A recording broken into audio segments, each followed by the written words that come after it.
मुझे जी जल माम जो जोगीड़न सां संग मुझे आयल माम जो जोगीड़न सां संग। आऊं अॼोकी इन महफ़िल में रज़ाक़ाबाद खां आयल असांजे क़ौमी फ़नकारनि खे भलीकार करियां थो। ख़ासि तौर ते संतोष खे गुज़ारिश थो करियां त उन्हनि फ़नकारनि जा नाला साईं हिन हीअ खणी वञो, लिखी ॾियो नाला, दोस्तनि जा नाला लिखी ॾियो। तो दोस्त पहुता आहिनि। हाणे आऊं गुज़ारिश थो करियां पीपल्स पार्टी यूसी मुराद मेमण जे सदर मोहतरम सलीम जे मेमण खे त हू अचे ऐं फ़नकारनि जी सूरत हाल ते, उन जे मसइलनि ते जेके दोस्तनि रखिया आहिनि उन ते पंहिंजे हुकुमरान जमात जे तरफ़ां ॿ अखर ॻाल्हाए। करोड़े किताबनि में हुर्फ मड़ी हेक जा तो नज़र नेक त बिस्मिल्लाह ही बसा। क़ाबिल एहतराम अॼु जे हिन ख़ूबसूरत महफ़िल जो मोहर मोहतरम जनाब सामी मेमन साहब ऐं अवामी प्रेस क्लब जा समूरा साफ़ी ऐं असांजे हिन मलीर जा ख़ूबसूरत हीरो जेके बि असांजा मलीर जा फ़नकार आहिनि उन्हनि खे मुंहिंजी तरफ़ां अस्सलामु अलैकुम। सभ खां पहिरीं त अवामी प्रेस क्लब खे जेको असां वाच पिया करूं ऐं जॾहिं बि अवामी प्रेस क्लब जो असां हिसो बि आहियूं ऐं अवामी प्रेस क्लब जॾहिं खां वजूद में आयो आहे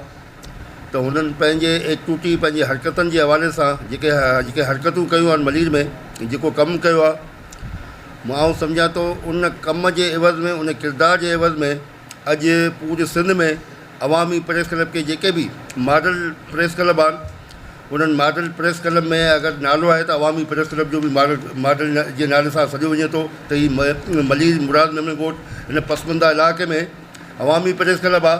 जेको तमामु मॉडल प्रेस क्लब आहे। मॉडल प्रेस क्लब इन करे आहे त यूनिस जहिड़ा महिनती मंज़ूर जहिड़ा जेके साफ़ी आहिनि, मंज़ूर ऐं सजाद शाह, सरवत मेमन, अकबर गबोल जहिड़ा जेके पंहिंजे मदद पाण पंहिंजे मतिलबु को बि गवर्नमेंट जे तरफ़ां को बि ॾाए पंहिंजी मदद पाण तहत हिते मुख़्तलिफ़ जेके शोबे सां तालुक़ जेके माण्हू आहिनि उन्हनि जी हौसला अफ़ज़ाई पिया कनि, उन्हनि जे हक़नि लाइ करे कमु पिया कनि। त उन हवाले सां उन्हनि पंहिंजो पाण महिनत करे पंहिंजो पाण खे मञायो आहे। न त हीउ दौर वाक़ई ॾुखियो आहे त को बि माण्हू के क़दरदान जो क़दुरु कोन कंदो आहे, पर हिते ज़बरदस्ती हिकिड़ो बहितरीनु तरीक़े सां पंहिंजो किरदारु निभाए करे पंहिंजी सुञाणप कराई बि आहे ऐं पंहिंजी इज़त वधाई बि आहे। सो अवामी प्रेस क्लब इन जदोजहद इन महिनत सां ई पंहिंजी इज़त वधाई आहे, महिनत कई आहे, जंहिंजे वजह सां अॼु असांखे इहो फ़ाइदो थियो आहे त हिते जेके बि प्रोग्राम थींदा, जेके बि हिते ॾुसियल माण्हू आहिनि, जेके गुमनाम माण्हू आहिनि, जेके उन्हनि खे बाक़ाइदा हिकिड़ो पंहिंजो नालो पंहिंजी शनाख़त ॾियण में अवामी प्रेस क्लब तमामु हिकिड़ो रोल अदा कयो आहे। अॼु हीअ हालांकि असांजो हिकिड़ो बदनसीब असां आहियूं, मुल्क आहियूं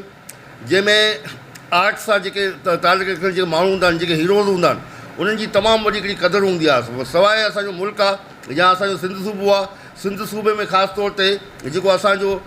सक़ाफ़ती खातो आहे, उहो सक़ाफ़ती खातो ॾींहं ॾींहं माण्हू पंहिंजे सक़ाफ़त खे तरक़ी वठंदा रहंदा आहिनि, मगर असांजो डिपार्टमेंट ॾींहं ॾींहं पंहिंजे सक़ाफ़त खे पोइते कंदो पियो वञे, तरक़ी जे बजाए अञा उहो पूरे ऊंधाई में वठी पियो वञे। जंहिंजे हवाले सां अगरि सक़ाफ़त खातो एक्टू हुजे हा त अॼु हे असांजे जेके मलीर जा जेके फ़नकार आहिनि उहे लावारिस न हुजनि हा, उहे बि कंहिं सुठे मंज़िल ते हुजनि हा। ऐं अवामी प्रेस क्लब खां शाबाश थो ॾियां त मलीर में पंहिंजे ग़रीबानी जेको हाल आहे उन हाल में पंहिंजी दिलि खे ज़िंदा रखी करे पंहिंजे तमामु इहो ई लीडरशिप जो स्किल इहो ई हूंदो आहे त लीडर उनखे चइबो आहे जेको पाण माण्हू खे गॾु पाण सां गॾु खणी हले। ऐं दोस्तो तव्हां सां बि हिकिड़ो इहो आहे त असां बि नंढे हूंदे खां हिते समाजी सियासी हवाले सां हिते आहियूं, एक्टिव आहियूं, ऐं कुझु माण्हू पाण बि जुस्तजू कंदो आहे, कुझु माण्हू पाण बि हरकत कंदो आहे, ॿियनि जे आसिरे कोन वेंदो आहे। मूंखे यादि आहे नंढिड़ो हूंदो त हिकिड़ो सलेमान शाह जे नाले सां हिकिड़ो फ़नकार हूंदो, उहो असां नंढा हूंदासीं त होटल में अची महफ़िलूं लॻी पियो हूंदो त होटल में अची पंहिंजो फ़न जो मुज़ाहिरो कंदो। फ़न जो मुज़ाहिरो कंदे कंदे उन पंहिंजो पाण खे मुतारिफ़ करायो ऐं पूरे पाकिस्तान लेवल ते माशाअल्लाह पंहिंजी मञता उन पेश कई। त असांजा फ़नकार बि मायूस न थी, पंहिंजी महिनत कनि, पंहिंजा हिकिड़ा ज़रिया ॻोल्हिनि, पंहिंजो पाण खे कीअं मुतारिफ़ कराइजे, पंहिंजे फ़न खे माण्हू कीअं उजागर कजे ऐं पंहिंजी सुञाणप माण्हू कीअं कजे। घर में माण्हू वेह न, छो जंगल में न अचे मोर किसने देखा, अॼुकल्ह त तमामु हिकिड़ी सुठी चांस बि आहे, सोशल मीडिया जो दौरु आहे। सोशल मीडिया में ऐं पंहिंजो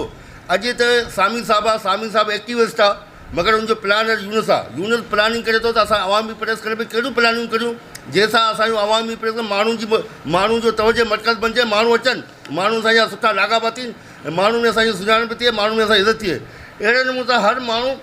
जीअं फ़नकार पंहिंजे अंदरि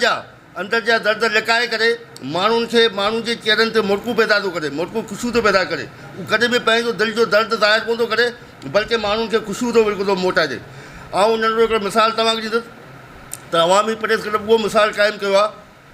त इंडिया जे अंदरि हिकिड़ो तमामु ग़रीब जेको सो पीउ हो, उन पंहिंजे धीअ सां हिकिड़ो वाइदो कयो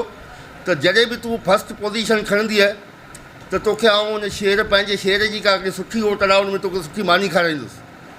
जॾहिं उहा धीअ चए थी ठीकु आहे बाबा आउं महिनत कंदे सुठी पोज़ीशन कंदुमि, उहा धीअ सुठी पोज़ीशन खणे थी ऐं पोज़ीशन खणण खां पोइ पंहिंजे पीउ खे चवे थी त बाबा तूं मुंहिंजो वाइदो पूरो कर, मूं पंहिंजो वाइदो पूरो कयो, हाणे तूं बि वाइदो। पीउ तमामु मज़दूर आहे, ग़रीब माण्हू आहे, छो त वाक़ई मूं वाइदो कयो, हल तोखे वठी थो वञा होटल में। जॾहिं हिकिड़ी सुठी शहर जी तमामु होटल आहे उते वठी वियो पंहिंजी धीअ खे ऐं भेरो आयो चए तव्हां मानी में छा खाईंदा, चए मुंहिंजी धीअ खां पुछा करे उहो छा खाईंदी, मूंखे सिर्फ़ु पाणी पीअणो आहे, ऐं ग़रीब माण्हू आहियां, असां वटि एतिरा पैसा न आहिनि, मूंखे सिर्फ़ु आउं पाणी पीअंदुसि, पर मुंहिंजी धीअ खे जेको खाइणो आहे उनखे पुछा कर। इहा ॻाल्हि जॾहिं ॿुधी करे जॾहिं अॻियूं माण्हू जेको उनजो होटल जो मालिक उन ॿुधो पिए, इहो मंदरु सॼो ॾिठो पिए, त वेटर खां पुछा कई मतिलबु छा मंदरु आहे, उन वेटर ॿुधायोसीं मंदरु आहे। त उन मालिक इहो ऐलान कयो, वेटर खे चई त वञी ऐलान कर त अॼु जेके बि हिन होटल में जेके माण्हू वेठा आहिनि, हिन नंढड़ी जी पोज़ीशन खणण जे ख़ुशीअ में इन्हनि जी मानी अॼु लंच मुंहिंजे तरफ़ां फ्री आहे। ऐं उनखे बाक़ाइदे अनाउंसमेंट कयो वेटर, ऐं उन्हनि खे इलाही सुठी टेबल सजाई वई, उनखे मानी सुठी खाराई वई, उनखे तोहफ़ो ॾिनो वियो, उन छोकिरी जी हौसला अफ़ज़ाई कई वई। ऐं 15 साल खां पोइ उहा ई 15 साल खां पोइ उन ई होटल में हिकिड़ी कलेक्टर आई पंहिंजी टीम सां गॾु ऐं अची उन होटल जे मालिक जो पुछा कई मालिक किथे आहे, की मालिक अंदरि वेठो आहे। मालिक खे चई तव्हां मूंखे सुञातो, चई मूं कोन सुञातो, बाक़ी एतिरो आहे त मूंखे ख़बर मूंखे ॿुधायो त कलेक्टर आई आहे मूं वटि, की हा अॼु खां तूं 15 साल पहिरीं ॻाल्हि यादि कर, 15 साल पहिरीं हिकिड़ो पीउ पंहिंजे धीअ खे वठी आयो मानी खणण जे लाइ, की हा वाक़ई अहिड़ो मंदरु हिते पेश थियो हो, की उहा आऊं ई छोकिरी आहियां जंहिंजे एवज़ में मुंहिंजो पीउ ग़रीब हो, मूंखे मानी खणण जे लाइ वठी आयो, तो मुंहिंजो मज़ाक़ न उॾायो, मुंहिंजे पीउ जो मज़ाक़ न उॾायो, बल्कि असांजी मुंहिंजी त हौसला अफ़ज़ाई कई। उन हौसला अफ़ज़ाई में मूं उते ऐद कयो, अॼु खां पोइ हिन माण्हू जी जेको असां क़दुरु कयो आहे हिन माण्हूअ, उन में आऊं कुझु न कुझु पंहिंजी मंज़िल ते बणिजी पहुची ॾेखारींदुसि। ऐं मूं महिनत कई, आऊं कलेक्टर थिया आहियां, ऐं तव्हां चइजो त तमामु सुठो कमु कयो, अचो सुठे कम जी इब्तिदा तो कई आहे, ऐं सुठे कम जी इब्तिदा तो कई, अॼु आऊं कलेक्टर, त सुठे कम जी इब्तिदा सामी साहिबु कई आहे, महिनत तव्हां करियो, तव्हांजी हौसला अफ़ज़ाई।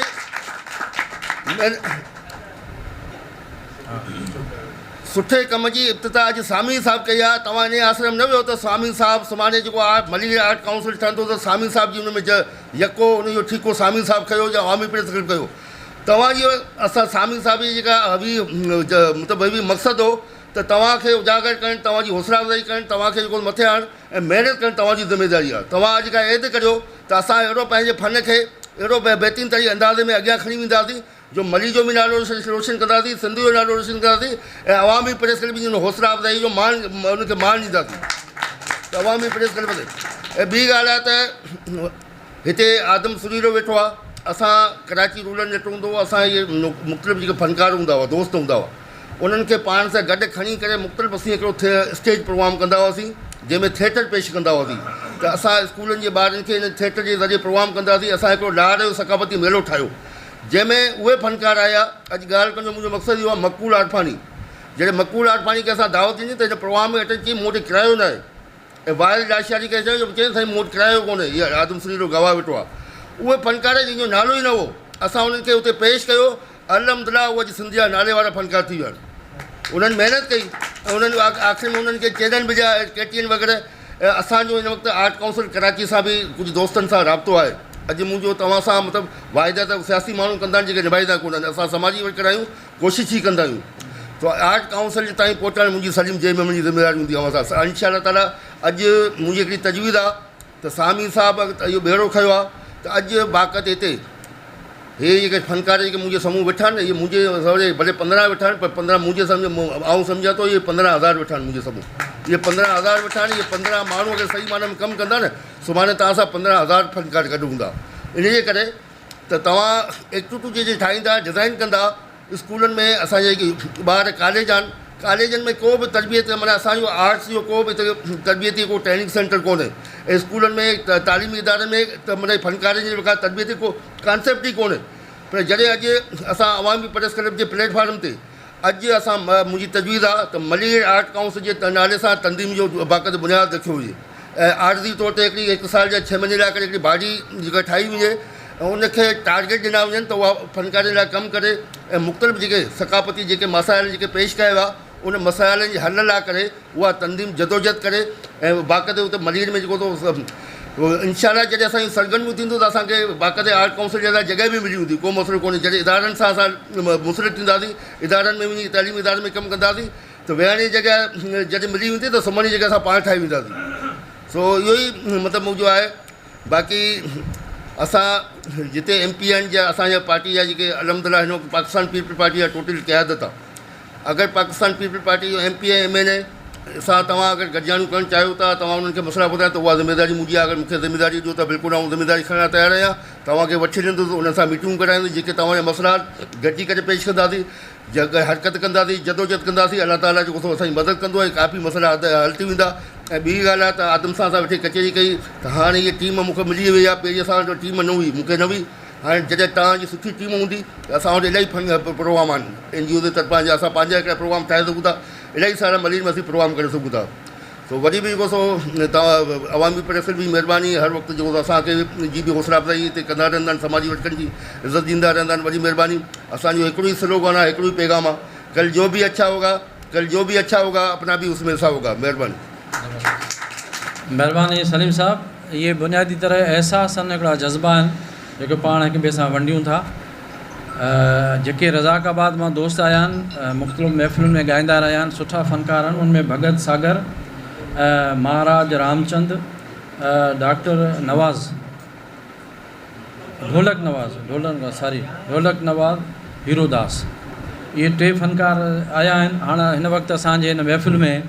टोटल 10 फ़नकार हिते मौजूदु आहिनि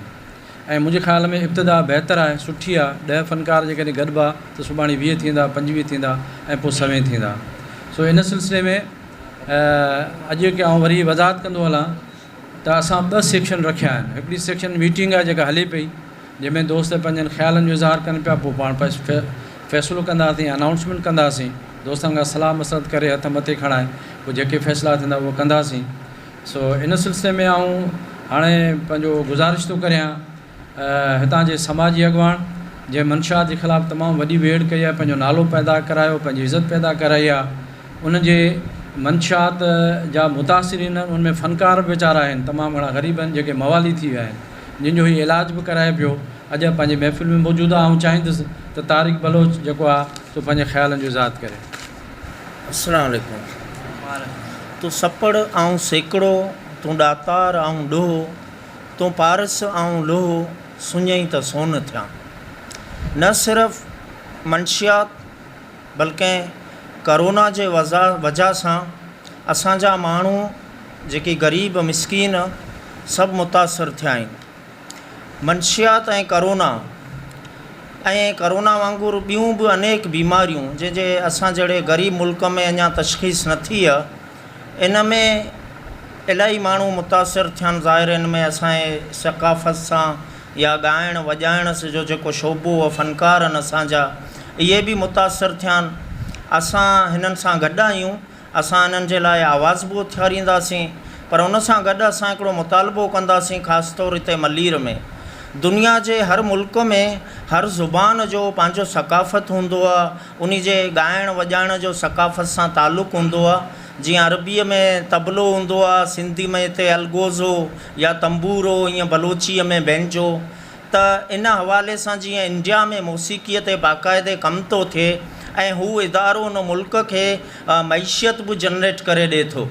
त अहिड़े तरीक़े सां हिते मलीर में सिंध में बि अहिड़ा इदारा हुजनि हिते मूं ॾिठो असांजे बहिराड़ीअ में इलाही छोकिरा आहिनि जिन खे ॻाइण ऐं वॼाइण जो शौक़ु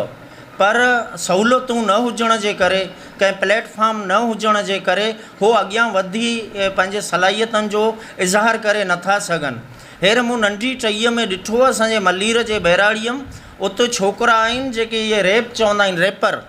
उन जो बि उहो शौक़ु रखनि था। पोइ हुनी जो म्यूज़िक सिंधीअ में बि आहे, हुनी जो म्यूज़िक बलोचीअ में बि आहे, इंग्लिश में बि आहे, ॿियनि ॿोलियुनि में आहे। अॼु आउं सामी साहब जो थोराइतो आहियां, जिन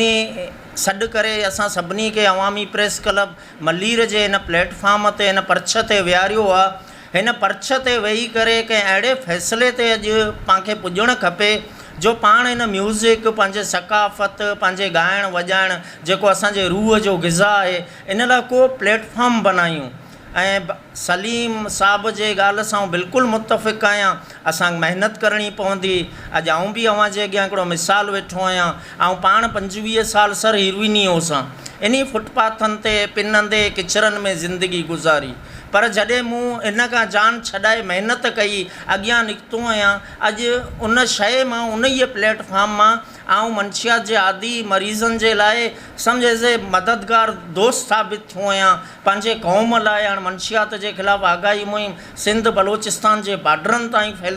फैलिजी वई आहे, बल्कि इस्लामाबाद कश्मीर ताईं मैसेजियूं आहे। इंशाअल्लाह ताला अहिड़े तरीक़े सां अव्हां जो बि हीउ पैगाम, अव्हां जो बि हीउ मैसेज अॻिते वेंदो। हीउ सोशल मीडिया जो दौरु आहे ऐं हिन में अवी मुस्बत किरदारु अदा कंदऊं, इंशाअल्लाह मां पैगाम इलाही दूर दूर ताईं पहुचंदो। ऐं सलीम साहब ॿी बि इलाही बहितरीनु ॻाल्हि कई त महिनत। होटलियूं आहिनि असांजूं, हेर बि आऊं वेठा ॾिसो 50-60 माण्हू VCR पिया ॾिसनि, भले कहिड़े मुल्क जो अलाए कहिड़ो कल्चर, सकाफ़त या ॻाइणु वॼाइणु ॾिसनि पिया। असांखे हुते वञणु खपे, पाण खे मुतारिफ़ कराइणु खपे। तयारी 5 मिंट VCR बंदि करियो, असीं पंहिंजे फ़न जो मुज़ाहिरो था करियूं। अॻियां असां स्कूलनि में ईंदा हुआसीं, नंढा हूंदा हुआसीं, होटलनि ते ईंदा हुआ, राति जो प्रोग्राम थींदा हुआ। हिन कल्चर खे अव्हां वरी उजागर करियो, हुन में वॾाई न करियो, कहिड़े बि कमु करण में वॾाई न करियो, निवड़त सां, सादगीअ सां, आजिज़गीअ सां। अव्हां जी वॾी वॾी महिरबानी सामी साहब ऐं दोस्तनि जी। इंशाअल्लाह महिनत कर तूं, अल्लाह ताला उनजो फल तोखे ॾींदो। महिरबानी।